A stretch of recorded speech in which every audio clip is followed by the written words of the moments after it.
Chris Godinez, licensed professional counselor, also the host of We Need to Talk on every Sunday at noon, and then I post it up to Facebook.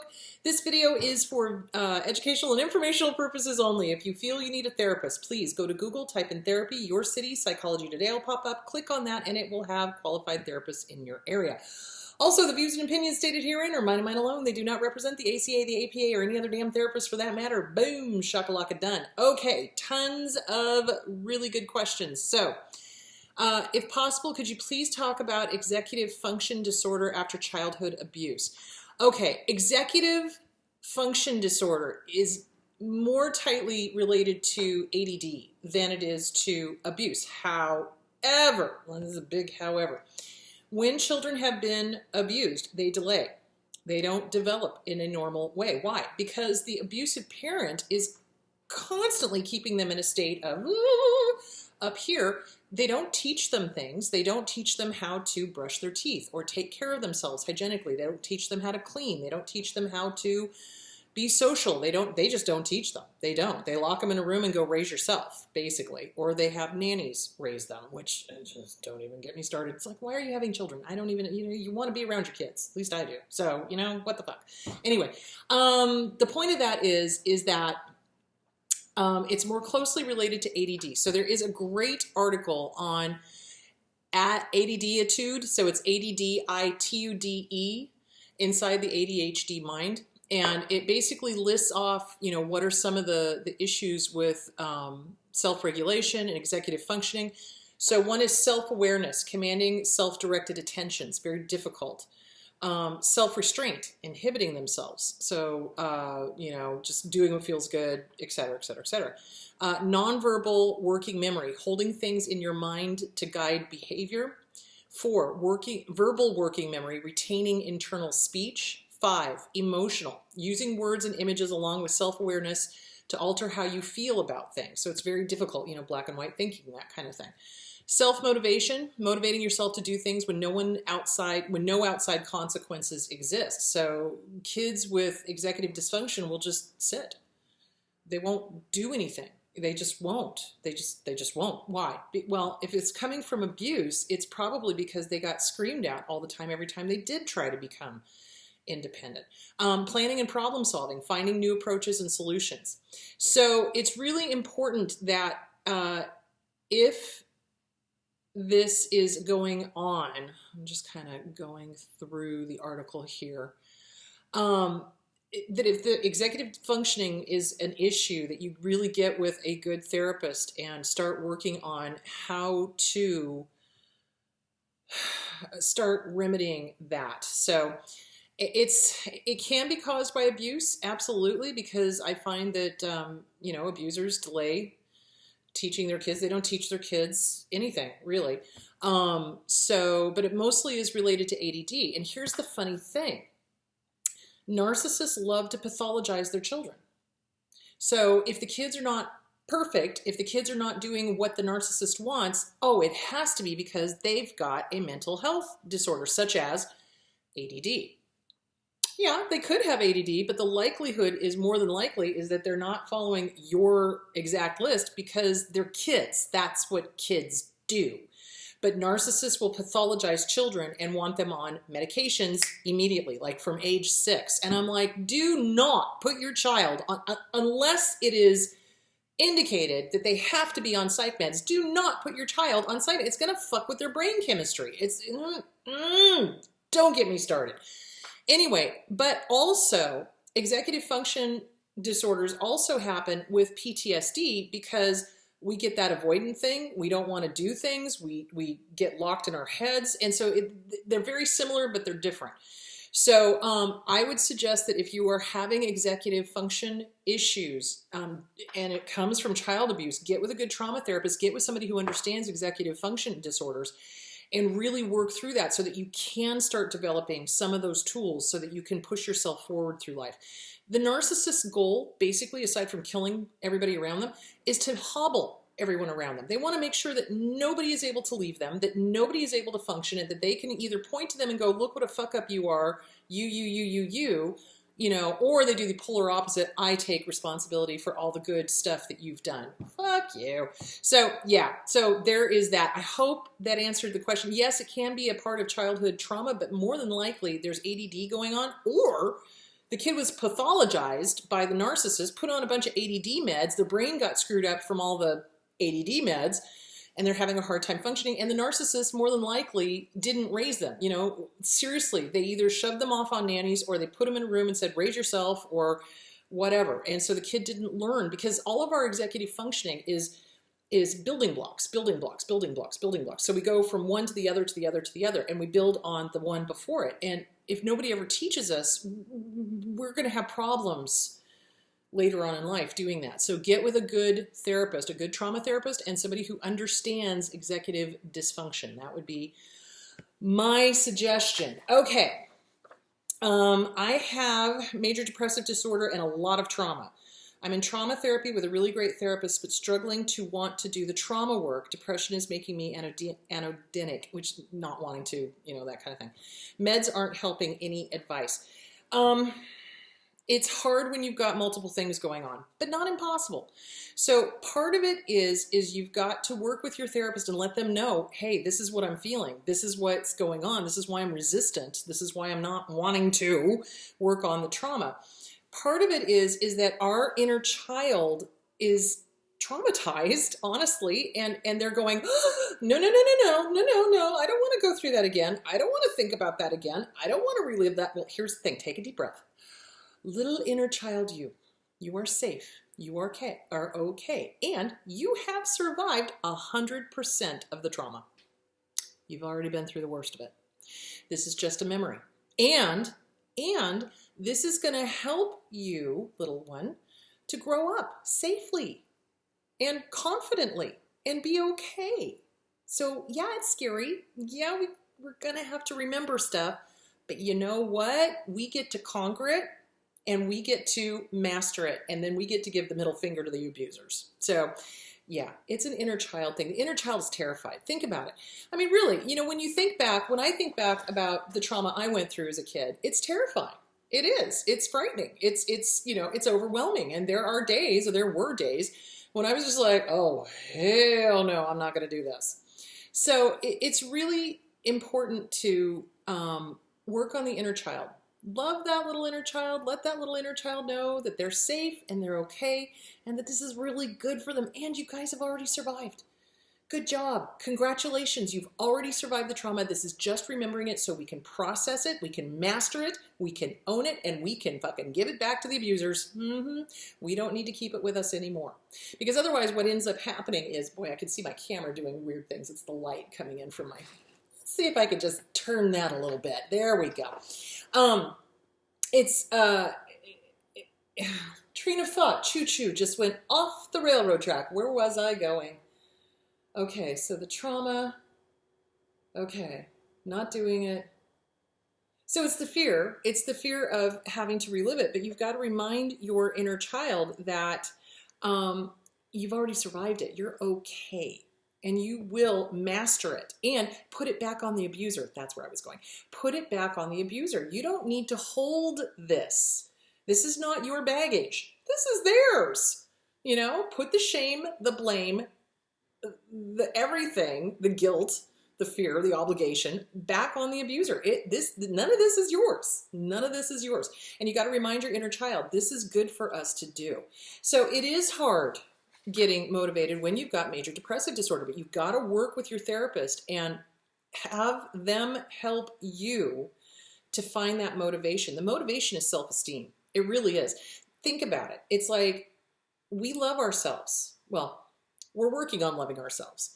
And people who love themselves do things that are good for them, right? Exercise, eating healthy, drinking enough water, getting good enough sleep, working on self-esteem, facing the trauma head on.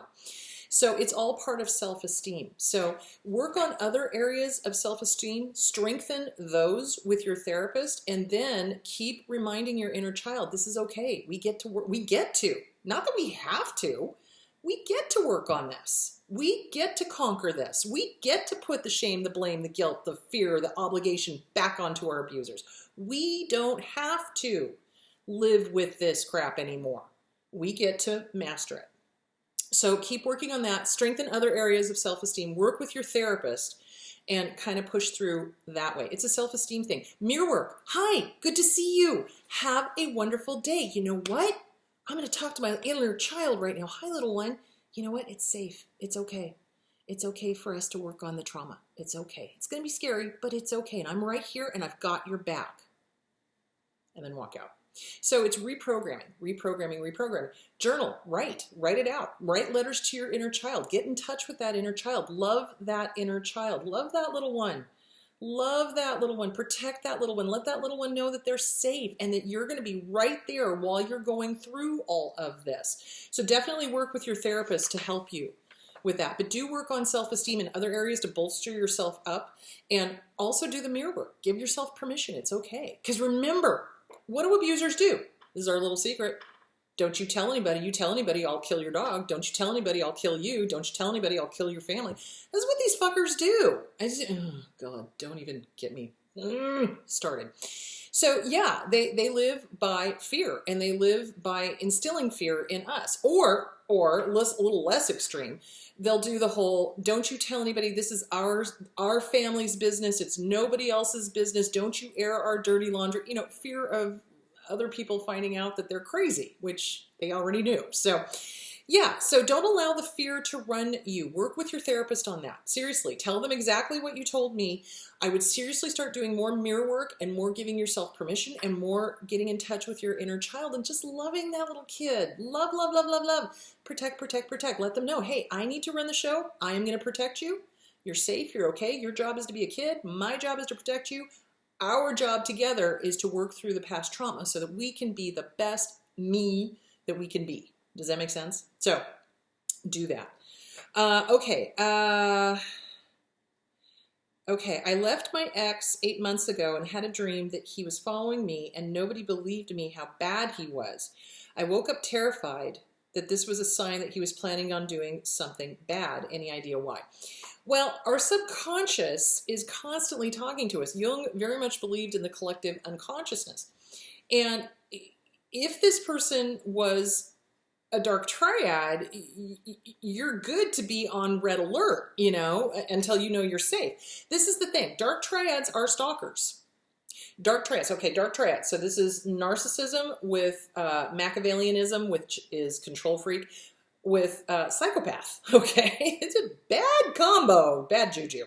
So you're not wrong for having these dreams. It's just the fear, you know. It's like our subconscious processes things when we're asleep. And I am very much a believer in dreams being symbolic. I don't think they're necessarily, well, sometimes a cigar is just a cigar, but sometimes it's symbolic of stuff. So this really could be something that is more indicative of what happened in real life, because oftentimes when we leave an abuser, do people believe us? Not always. Sometimes they do, which is really beautiful, but not always. And that's something I'm going to be talking about tomorrow when I discuss flying monkeys, because yeah, we'll talk about that. So, so what you want to do is, how does this dream relate to what happened in real life? Did this happen in real life? This could just be your subconscious trying to figure out why this happened or why these people didn't believe you, or, you know, whatever. Is this person planning something? They might be.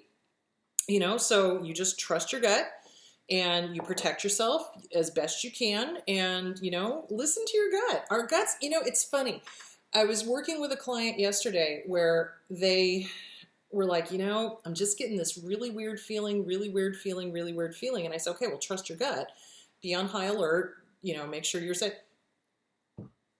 Hours later, get a text, yeah, he showed up at the gym. And I'm like, yeah. So trust your gut. Trust your gut. If you feel unsafe, take steps to make yourself feel safer.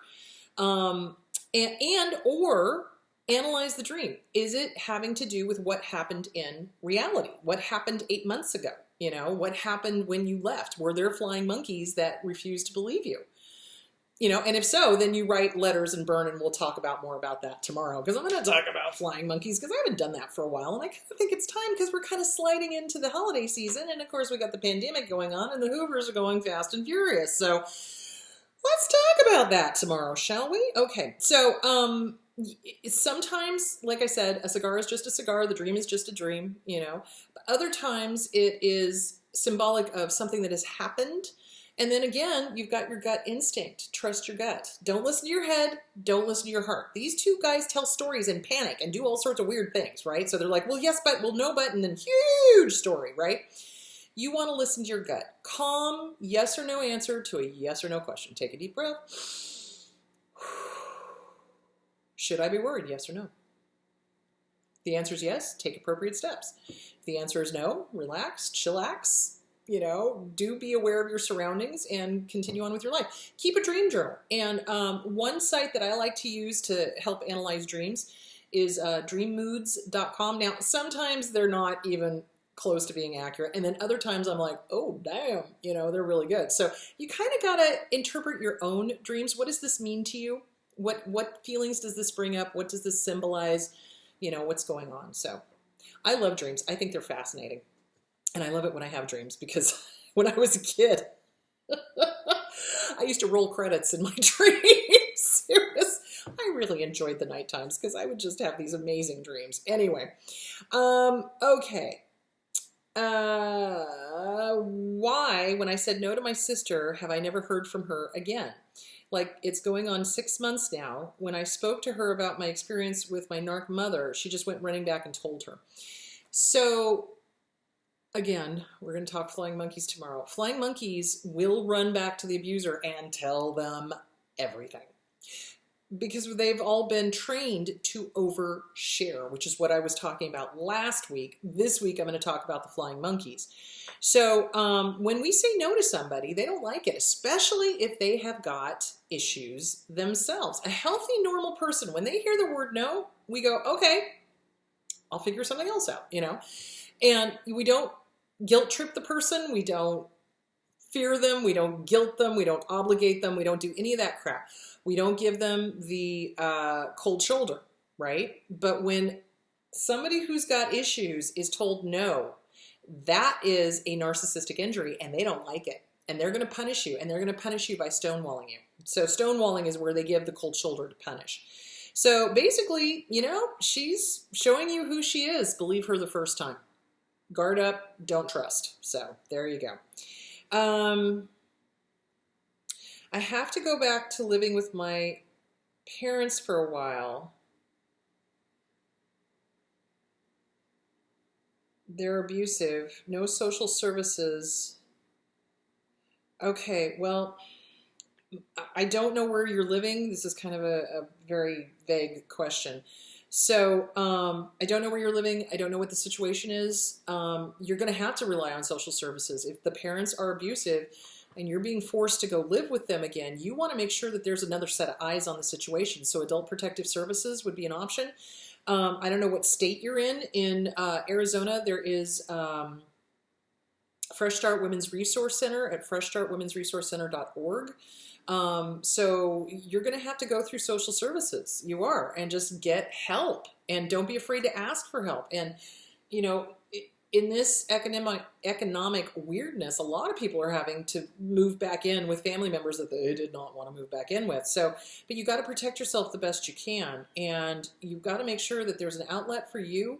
So either a social worker or a therapist or somebody that you can check in with so that you can keep your sanity throughout this whole thing. And or if there is abuse going on, call Adult Protective Services. That's the best answer I can give.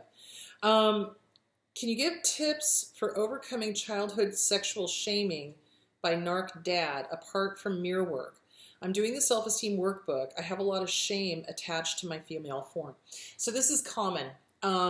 So narcissistic dads in particular will shame the female child. They'll shame the male child too, but they'll shame the female child for having a female form, okay? And they will use religion to do it. And their excuse is, well, Eve was evil, therefore you are evil, original sin, and therefore you are inferior, and therefore you need to be punished, and therefore your sexuality is evil because whatever. So you kind of got to start working on undoing that stuff. So writing and burning letters, journaling, getting it out of your head, challenging it, really challenging it. My dad did the same thing. My dad was one of these weird abusers that would, either sexually molest us or shame us for his weird sexuality. I'm like, hello? Yeah. So, yeah. And they shame us because they're having thoughts. It's not because of our bodies. It's because of them. So you probably want to work the CPTSD from Surviving to Thriving by Pete Walker with an eye towards the body shaming and the sexual shaming. The other good book is The Body Keeps Score by Bessel van der Kolk. That's another good one. And really, you work on challenging those thoughts. So in one column, you put whatever shame the parent put onto you, and in the next column, you challenge it. It's like, no, my body is beautiful. I have a right to be sexual. I have a right to have curves. I have the right to, whatever. And if you're having incestuous thoughts, dude, that's your problem. Do you see where I'm going with that? So, yeah, and work with your therapist. If you're with a therapist, start working on that. If you're not with a therapist, get with a good trauma therapist. Seriously. Verbal abuse, shaming, that's abuse. That's trauma. When anybody is told to hate themselves because they're male or they're female or they're trans or they're bi or they're gay or they're whatever, that's abuse and that's trauma. So it's really important to get with a good trauma therapist to undo all of these mistaken thoughts and mistaken beliefs that got shoved into your space about who you are as a sexual being. So yeah, absolutely. Get with a good trauma therapist. Do start working CPTSD from Surviving to Thriving by Pete Walker and The Body Keeps Score by Bessel van der Kolk. Keep working on self-esteem. Keep doing the mirror work. Challenge those thoughts every single time they come up. They're bullshit. They're not yours. Put them back on the abuser. That's why I like the CPTSD book. So put it back on the abuser. It's not yours. Any resources in Arizona for fathers whose children are being alienated from them by what may be a disordered mother? What you're going to want to do is talk to a lawyer. So unfortunately, parental alienation is kind of a legal issue. So you're going to want to talk to a lawyer. You're going to want to talk about the pros and cons of getting a psych eval done. I do not know of any specific resources. So my best suggestion would be type in Arizona support groups for parental alienation, see what pops up, and go from there. Dwayne Robert over at Dad's Surviving Divorce, he's amazing. I love him. He's in California, but he's a great guy, and I love him. And he's got a lot of good videos out there on this particular topic. So, I would suggest doing that. I would find a support group. I really would. And there are support groups out there. And remember, parental alienation is not just, the moms doing it to the dads. It's the dads doing it to the moms as well. So it's a both ways kind of thing. But do find a support group. Go on to Google and type in parental alienation support groups Arizona and see what you can find. And look up Dwayne Robert. He's great. Dad's Surviving Divorce over on YouTube. So yeah. Does oversharing go along with a withdrawal cycle? It can. So when we overshare, part of the reason we're oversharing is because if we've left the abuser, that's all we want to talk about. Either because we're pissed and we want to talk about it, or we're sad and we want to talk about it. But either way, we're keeping the abuser alive and in our head and in relationship with us, even though they're not here. So that's why it's a really important thing to start working on thought stopping. So the thought comes up, the abuser comes up, and you go, oh, hello. Thank you for dropping by. Kindly piss off. And you send it on its way. You don't invite it in for coffee. You also don't resist it. You acknowledge it. Yep, I'm thinking about him again. Yeah, I want to stimulate those endorphins, dopamine, serotonins, et cetera, et cetera, et cetera. Thanks, but no. I've been down this road before. It did not end well. Have a nice life. Bye-bye. And you send it on its way. It can go with the withdrawal cycle. It can. Oversharing too is, remember, we just want to be heard.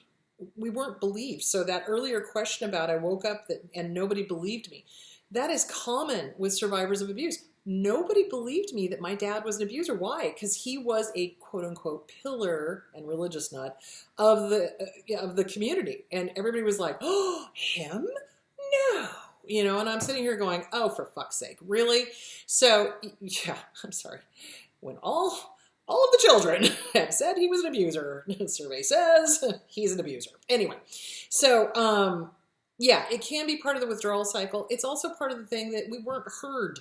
We weren't listened to. Nobody listened to us. Nobody believed us. And they should have. So, you know, parents who enable the abuser.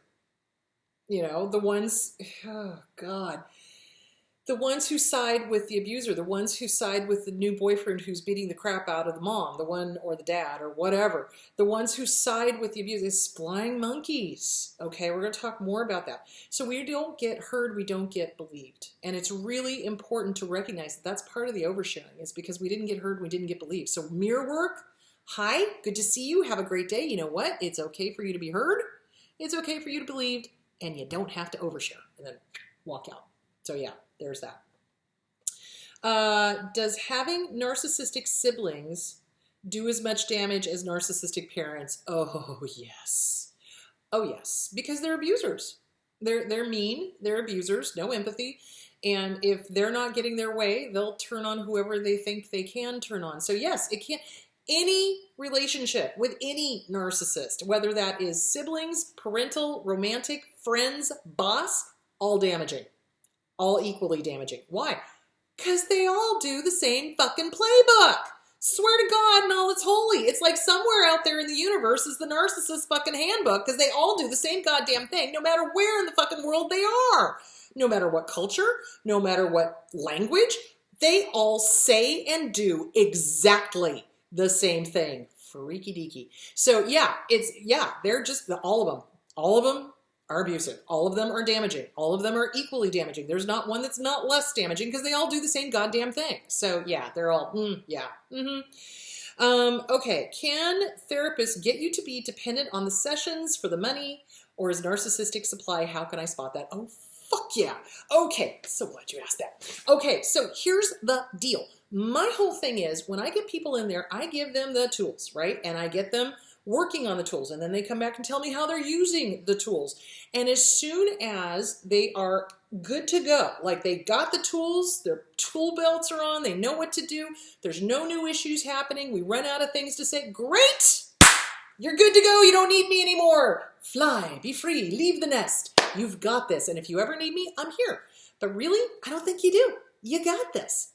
Bye. You know, so that's what a good therapist does, because you don't want clients. Bad therapists will make the person dependent. So in other words, instead of encouraging them and saying, "You've got this. You can. Hey, look at what you did this week. Look at how well you handled asshole over there. Look at how well you handled that abuser over there."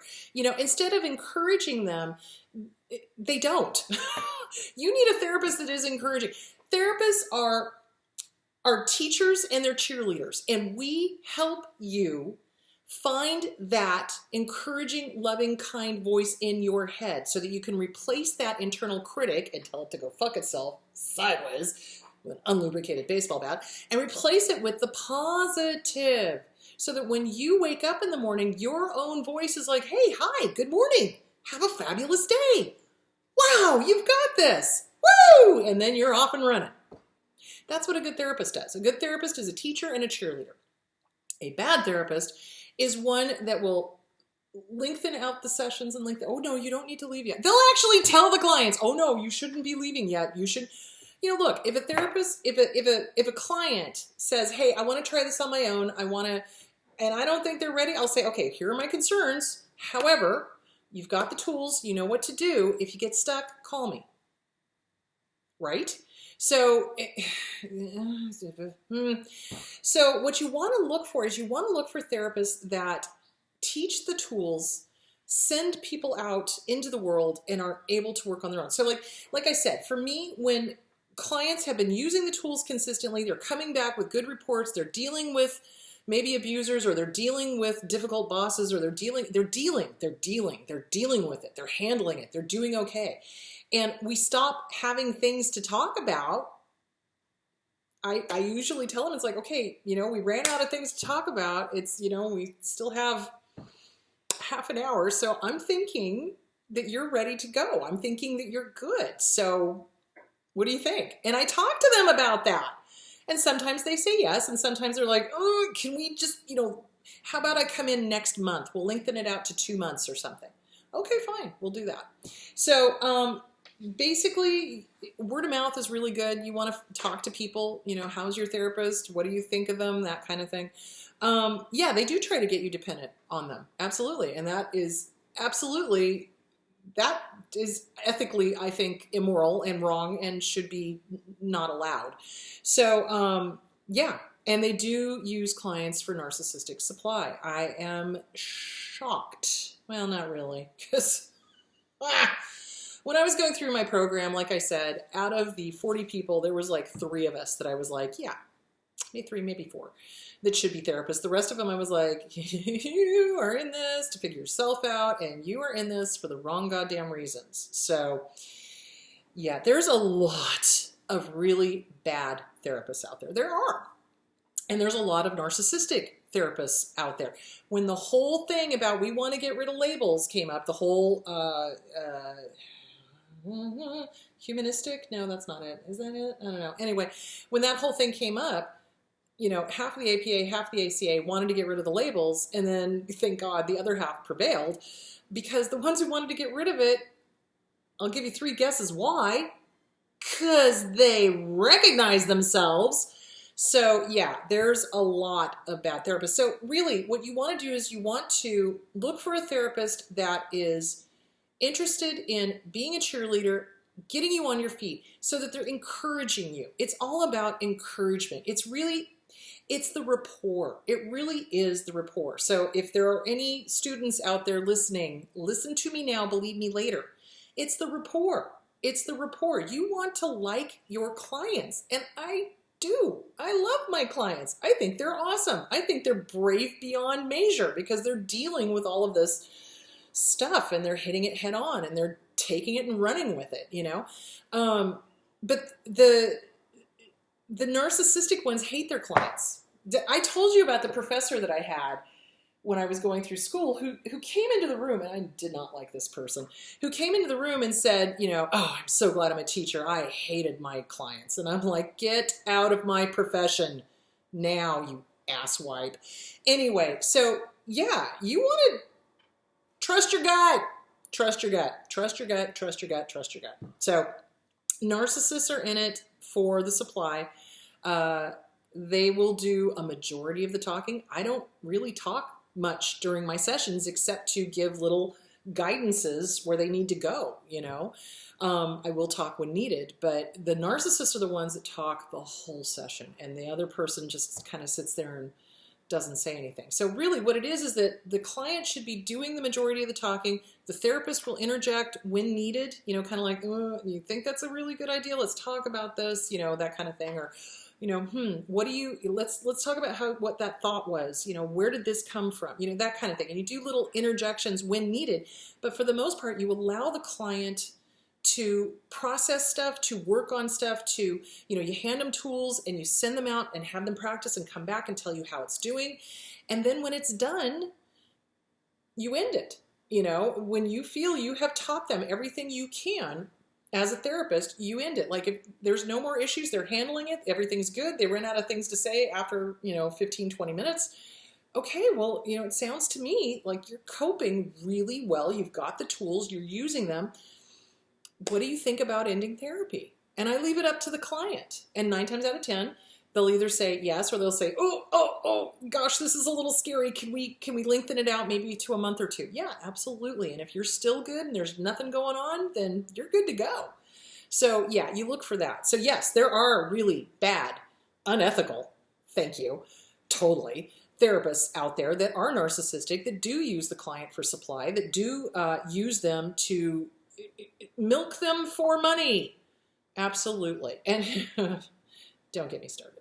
Anyway, yeah. So yeah, you want to look for good word of mouth, and you also want to see how the client handles, or how the therapist is in session. Do they have a good rapport with you? Are they encouraging, or are they constantly hobbling you?